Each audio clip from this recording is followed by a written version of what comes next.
안녕하세요. 반갑습니다. 이은경입니다. 네, 오늘 슬초 책방 시간에는요, 제가 요즘 많이 생각하는 한 사람의 언어로 인해서 얼마나 많은 변화들이 일어날 수 있는가, 그리고 그것은 나의 삶과 내 자녀들의 삶을 어떻게 달라지게 할 수 있을까, 에 관한 고민을 나누고 싶은, 그래서 그런 부분에서 저를 정말 많이 생각하게 만든 책을 추천해 드리려고 합니다.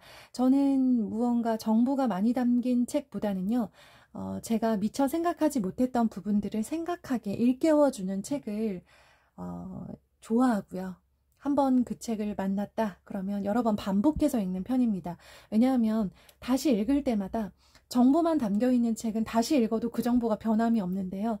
나를 생각하게 만들어주는 책은 읽을 때마다 다른 생각을 하게 하고, 그 생각이 결코 후퇴하는 법이 없고요. 좀 더 깊은 생각, 좀 더 넓은 시야를 갖게 만들어 주더라고요. 오늘 소개해드릴 책은 언어를 디자인하라. 네, 언어를 통해서 사람의 삶이, 성인의 삶이 얼마나 달라질 수 있고, 그 삶은 궁극적으로 내가 열심으로 키우고 있는 나의 사랑하는 자녀에게 어떤 영향을 줄 수 있는가에 대한 많은 생각을 하면서 읽었던 책입니다. 교수님께서 쓰신 책이고요. 이 책의 어떤 정수, 프롤로그에서 뼈를 때려 주십니다. 당신 언어의 레벨이 당신 인생의 레벨이다. 네, 물론 반론의 소지가 있을 수 있는 문장인데요. 저는 깊이 공감한 문장입니다. 사람은 그가 가진 학벌, 소위 말하는 예를 들어 스카이를 나왔다고 했을 때 나오지 않은 것보다 그 사람의 인생의 레벨이 달라질 수는 있지만 그것이 무엇을 보장하지는 못해요. 그런데 한 사람의 언어가 달라지는 것, 언어의 레벨이 올라가는 것은 그 사람의 생각과 그 사람의 인생의 레벨에 영향을 미친다라는 것에 저는 깊이 공감하며 살아가고 있습니다. 자, 몇 군데 제가 좀 많이 공감했던 부분, 뭐 이 책의 핵심이 아닐 수는 있어요. 근데 제가 저만의 방식으로 저의 생각을 일깨워준 구절을 소개해 드리려고 합니다. 남의 사유에 일방적으로 종속되지 않고 자신만의 언어를 가지려면 어떻게 해야 할까? 내 경우를 돌아보면 나와 다른 세계를 경험하고 다른 생각으로 세상을 다르게 바라보는 무수한 사람들의 언어적 사유에 부단히 접속했다. 그리고 그것이 나의 삶에 미치는 영향과 의미를 주체적으로 재해석해보는 연습도 했다. 작은 실천이지만 진지하게 반복했다. 디지털 방해 기술이 발전하면서 인간이 책을 읽고 사색하는 능력이 저자의 메시지가 무엇인지를 깊이 사유하는 뇌의 기능이 점차 사라지고 있다. 작가가 언어를 힘들게 찾아내는 것도 중요하지만 독자로서 우리는 그 언어를 각자의 사유체계에 녹여 넣어야 한다. 그래야 자신만의 언어로 자신만의 사유체계를 만들 수 있다. 이것이 바로 주체적 해석으로 자기만의 언어적 집짓기를 시작하는 출발점이다. 네, 그렇습니다. 다른 사람이 이미 다 생각해 놓은 결과물, 남의 사유에 일방적으로 종속되는 경우도 많죠. 그러니까 우리가 흔히 하는 인터넷 기사를 보고 나면 댓글을 확인하죠. 네, 가장 많은 사람들의 좋아요를 받은 그 댓글이 궁금하고 그 댓글이 어느 정도 맞는 얘기다라고 생각을 하면 나도 모르게 그것에 동참을 하고 마치 그것이 내 생각인 것처럼 그 생각에 종속되는 경우들이 있어요. 자, 그런데 우리가 해야 될 것, 주체적인 나만의 사유체계를 만들고 그것을 주체적으로 해석해서 나만의 언어적 집짓기를 시작을 해야 한다. 그것이 많은 것들의 출발점이다 라는 이야기를 하고 있습니다. 여기 보면 나와 다른 세계를 경험하고 다른 생각으로 세상을 다르게 바라보는 무수한 사람들의 언어적 사유에 부단히 접속했다라고 하는 이 저자분의 경험, 노력이 나와요. 다른 사람들이 어떤 생각으로 어떤 언어를 사용하는지 계속 궁금해하고 그것에 접속했다라는 그 표현이 저는 너무나도 절묘하다라는 생각이 들었습니다. 그것을 다 암기하거나 그것을 다 활용할 수는 없지만 그들이 사용하는 언어에 접속하기 위한 노력을 했다는 거예요. 언어는 말과 글로 표현이 되죠. 대표적인 예가 저자의 그런 사유가 담긴 결과물인 책, 그리고 말하는 사람의 생각이 정리된 강연이 있을 수 있는데요. 이것들을 부지런히 듣고 읽는 것이 바로 그들의 언어에 접속하는 그런 일반적인 실천 행위 중에 하나인데요.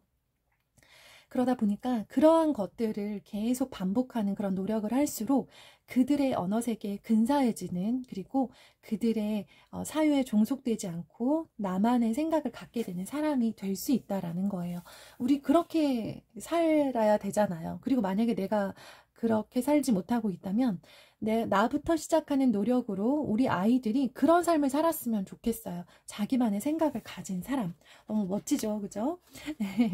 다음 또 읽어드릴게요.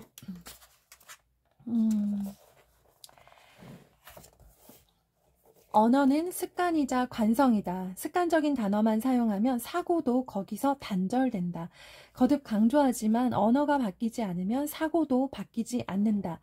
생각은 언어라는 다리를 건너야 비로소 세상으로 나오고 다른 사람에게 전달된다. 타성에 젖은 생각을 흔들어 깨우는 가장 강력한 방법은 사용하는 언어를 바꾸는 것이다. 언어는 생각을 담는 그릇이다. 그릇의 크기가 곧 생각의 크기이고 그릇이 바뀌면 거기에 담는 생각도 달라진다. 언어가 풍부해지면 새로운 의미를 상상하고 창조하는 놀이를 즐길 수 있다. 이것에 관한 생각을 하면서 우리 아이들을 키우셨으면 좋겠어요. 우리 아이들이 교과서에 나오는 지식을 하나도 빠짐없이 머릿속에 넣는 것도 너무나 중요한 학습의 과정이기는 하지만 우리 아이가 제한된 언어를 통해서는 그것에 가지고 있는 지식을 표현하고 그것으로 사람들에게 인정받고 본인의 목표에 가까이 가기에는 한계가 있을 수도 있다라는 거예요. 그래서 우리 아이들의 언어가 바뀌어야 되는데요. 아이들의 언어가 바뀌려면 부모의 언어가 바뀌어야 돼요. 물론 부모의 언어가 바뀌지 않은 상태에서 아이들이 탁월한 언어의 세계를 가지고 있는 경우도 아주 가끔 있습니다만 정말 드문 케이스이고요. 우리는 부모의 작은 노력, 언어에 대한 관심과 그리고 습관이자 관성에 젖은 그런 언어를 사용하지 않는 것만으로도 우리 아이에게 굉장히 유리해질 수 있다. 그러면 부모인 제가 습관적인 언어만 사용하는데 어떡하죠? 아까 말씀드렸잖아요. 네, 그래서 나와 다른 경험을 가진 사람의 그런 생각의 결과물, 그들의 언어에 접속해야 한다고요. 제가 자녀교육서만 읽지 않는 이유가 바로 그것입니다. 자녀교육서는 이미 제가 가지고 있는 세계예요. 저의 현실이기도 하고 저의 일상이기도 하고 또 하나 한편으로는 저의 전문 분야이기도 하기 때문에 그 분야에 많은 좋으신 분들이 책을 쓰고 있지만 그것은 저에게는 다른 세계, 즉 다른 세계에 접속하게 만들어주는 계기는 아니라는 거예요. 그래서 여러 가지 다른 분야의 책들 하나씩 영역을 넓혀가면서 다른 언어에 접속하기 위해서 노력하고 있습니다. 그러한 노력들은 아이에게 분명히 유리하다.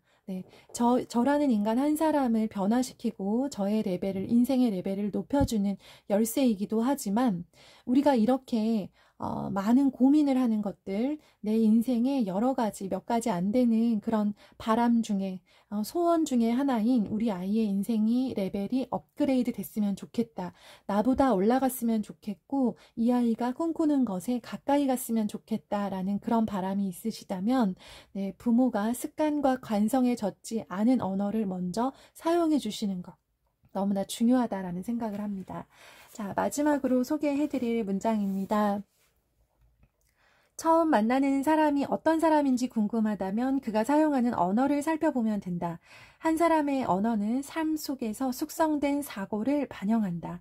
마찬가지로 나 역시 내가 쓰는 언어 이상으로 타인에 대해 생각할 수도, 세계를 다르게 보거나 느낄 수도 없다. 또 언어가 없으면 타인과의 연결도, 세상과의 연결도 없다. 언어를 풍부하게 구사하는 사람은 그만큼 다양한 다리로 세상과 연결된다. 아이들을 키우면서 제가 가장 바라는 모습, 꿈꾸는 모습은 이것인 것 같아요. 풍부한 언어를 가지고 그 언어만큼 그 삶 속에서 숙성된 사고를 반영한 언어를 가지고 내가 아니지만 이 아이들이 부모의 영향으로, 부모의 도움으로 세상에 나아가서 영향력을 끼칠 수 있는 데는 분명히 시간적, 공간적, 그리고 현실적인 한계가 있다고 생각을 해요. 저의 목표는 저보다 압도적으로 탁월한 아이들이 되었으면 좋겠고요. 겨우 나 정도에 머물지 않았으면 좋겠다라는 생각을 하는데, 그러기 위해서는 우리 아이가 아이를 도와주고 깨닫게 해주고 아이에게 좋은 것들을 전해줄 수 있는 정말 훌륭한 세상과의 만남이 필요하다. 그런 만남에 접속하기 위해서는 언어의 힘이 필요하다라는 것을 정말 많이 느꼈습니다. 그래서 우리 아이에게 어휘 문제집을 더 풀게 하고 어휘를 암기하게 하는 것 이전에 먼저 준비되어야 될 것은 부모가 새로운 세계에 접속하고 관성과 그 습관에 젖은 어휘를 사용하지 않는 것, 그리고 무언가 나 자신의 발전을 위해서 노력하는 것이 결국 우리 아이를 위한 것이며 아이의 인생의 레벨을 결정할 수도 있겠다라는 생각을 했습니다. 그 밖에도 언어와 관련된 정말 좋은 이야기들이 많이 들어있고요. 단순히 성적을 위해서가 아니라 왜 책을 읽어야 하는지, 그리고 책 안에 담긴 내용들을 어떻게 흡수하는 것이 언어를 위해서, 언어 세계 확장을 위해서 좋은 방법일까에 대한 많은 이야기들이 들어있는 책입니다.